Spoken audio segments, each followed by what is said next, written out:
નમસ્કાર, હું તમારો નીલકંઠ ભગત। આજે મિત્રો હું વાત લઈને આવી ગયો છું સમાજ વિશે। આપણાથી સમાજ બન્યો છે, છતાં બધા સમાજથી કેમ ડરે છે? આપણો સમાજ એક અંધશ્રદ્ધામાં જીવે છે। હું તમને ઉદાહરણ દ્વારા સમજાવું। ગાયમાં માતા દેખાય છે, કાગડામાં પિતૃ દેખાય છે, પથ્થરમાં દેવી દેવતા અને મા બાપમાં ભગવાન દેખાય છે, દીકરીમાં લક્ષ્મી દેખાય છે। પણ અફસોસ એ વાતનો છે કે ઘરમાં રહેલી વહુમાં લક્ષ્મી કેમ નથી દેખાતી? રડશો ત્યારે બધાને દૂરથી દઈ આવશે। જીવતા કોઈ કોઈની આંગળી ક્યાં પકડે છે? મરેલાની ઠાઠને કાન દેવા તો બધા આવશે।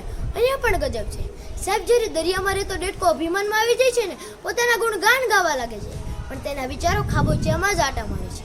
મર્યા પછી બળ્યા એની તો અહીંયા રાખ થઈ જાય છે, પણ જે જીવતા જે જીવ બાળે છે ને બીજા માટે, એની અહીંયા છાપ રહી જાય છે સાહેબ, એની અહીંયા છાપ રહી જાય છે। लाश को हाथ लगाता है तो नहाता है, बेजुबान युवक को मार के खाता है, छोड़ देते हो भोजन जिसमें बाल होता है, फिर क्यों खाते हो अंडा जिसमें एक माँ का लाल होता है। जीवन में हम हर जगह जीतना चाहते हैं, पर फूल वाले की दुकान ऐसी है जहाँ हम कहते हैं कि मैं हार चाहिए, क्योंकि हम भगवान से जीत नहीं सकते।